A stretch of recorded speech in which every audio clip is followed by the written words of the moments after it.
Assalamualaikum warahmatullahi wabarakatuh. Yang terhormat Ibu Meta Malihatul Maslahat, SUD MA selaku dosen pengampu mata kuliah Psikologi Kepribadian. Sebelumnya, perkenalkan, saya Nurul Nikmah Rahma Lutfiatin, NIM 003, dan partner saya Iis Afrianti NIM 009. Di sini, kami akan memaparkan jurnal tentang pengaruh belajar sosial atau social learning teori terhadap struktur dan dinamika kepribadian menurut Albert Bandura. Pendahuluan. Terdapat 3 aliran utama dalam teori kepribadian, yaitu kepribadian psikoanalisis, humanistik, dan behavioristik. Teori behavioristik sifatnya lebih objektif, fungsional, dan lebih menekankan pada penelitian empiris, sedangkan kedua aliran yang lain lebih menekankan pada sisi subjektif dan intuitif terhadap perilaku manusia. Salah satu tokoh aliran teori behavioristik yaitu Albert Bandura yang dikenal dengan teori social learning. Dipilihnya teori ini karena pandangan bahwa perilaku manusia dapat diprediksi dan dimodifikasi melalui prinsip belajar dengan memperhatikan kemampuan berpikir dan interaksi sosialnya. Pada teori Bandura, faktor kognitif menjadi faktor internal, sedangkan lingkungan menjadi faktor eksternal. Dalam proses belajar untuk memodifikasi tingkah laku dan perilaku, yaitu dalam perilaku manusia yang mewarnai interaksi sosialnya di dalam lingkungannya. Dengan demikian, manusia bukan semata-mata sebagai objek yang dipengaruhi lingkungan, tetapi juga mempengaruhi lingkungan. Teori belajar menguraikan kumpulan ide mengenai cara perilaku dipelajari dan diubah. Penerapan teori ini hampir pada seluruh perilaku, dengan perhatian khusus pada cara perilaku baru diperoleh melalui belajar mencermati atau mengamati, yaitu observation learning. Teori ini digunakan dengan mudah untuk perkembangan perilaku yang ditentukan, ketekunan, belajar loncatan skill, dan reaksi psikologis yang datar pada emosi. Di dalam teori belajar sosial Albert Bandura, terdapat 3 macam yang mempengaruhinya, yaitu struktur kepribadian, dinamika kepribadian, dan perkembangan kepribadian. Tetapi kami hanya memilih 2 bagian saja, yaitu struktur kepribadian dan dinamika kepribadian. Namun kami fokus salah satu dari 2 macam bagian tersebut, yaitu fokus pada struktur kepribadian. Struktur kepribadian tidak dapat dipisahkan dengan teori kepribadian, sebab teori pada umumnya juga menjelaskan tentang struktur.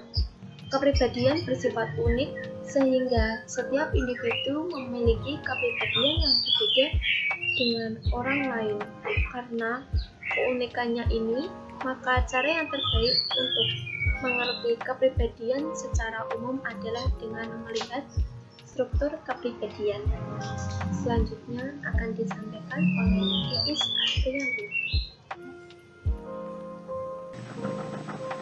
Hasil dan pembahasan. Hasil dan pembahasan yang pertama yaitu ada struktur kepribadian dan yang kedua dinamika kepribadian.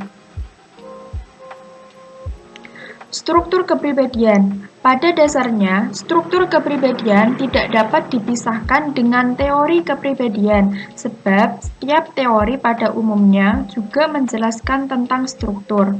Kepribadian merupakan bagian dari jiwa yang menciptakan keberadaan manusia menjadi satu kesatuan, tidak terpecah belah dalam fungsi-fungsi. Kepribadian atau personality merupakan salah satu kajian psikologi yang lahir berdasarkan pemikiran, kajian atau temuan-temuan hasil praktik penanganan kasus para ahli. Sedangkan struktur merupakan komposisi pengaturan bagian-bagian komponen dan susunan suatu kompleks secara keseluruhan. Struktur kepribadian merupakan unsur-unsur atau komponen yang membentuk diri seseorang secara psikologis. Elemen pendukung struktur kepribadian manusia ada ID, ego, dan superego.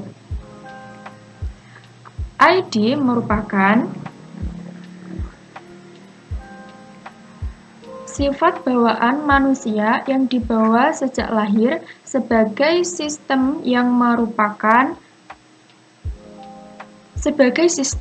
mempunyai fungsi untuk menjalankan prinsip-prinsip kehidupan secara menyeluruh. ID berada dalam wilayah bawah sadar manusia dan beroperasi sesuai dengan prinsip kenikmatan, yaitu berusaha memperoleh kesenangan dan menghindari kesedihan. ID bekerja sesuai dengan prinsip-prinsip kenikmatan yang bisa dipahami sebagai dorongan untuk memenuhi kebutuhan dengan serta-merta. Misalnya, seorang bayi yang lapar, dia akan menangis sejadi-jadinya.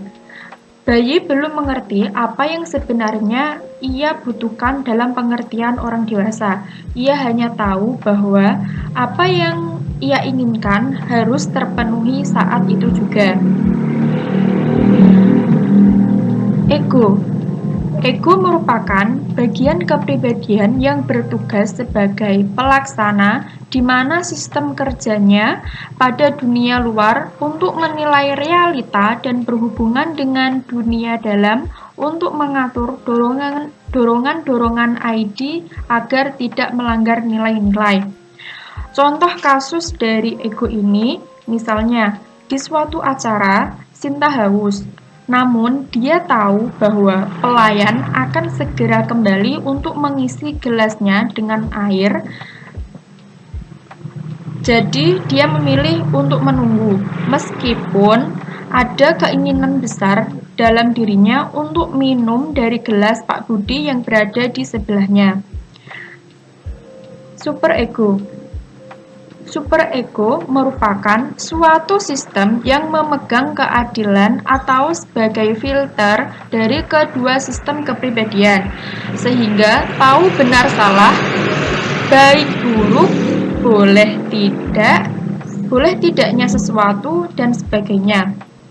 Contoh kasus dari superego ini adalah Jojo ingin mencuri kamera milik temannya. Ia memiliki kesempatan dan dia bisa melakukannya tanpa ada yang tahu. Namun, Jojo mengerti bahwa mencuri itu tidak boleh. Jadi, dia tidak memutuskan untuk mencuri meskipun ada kesempatan.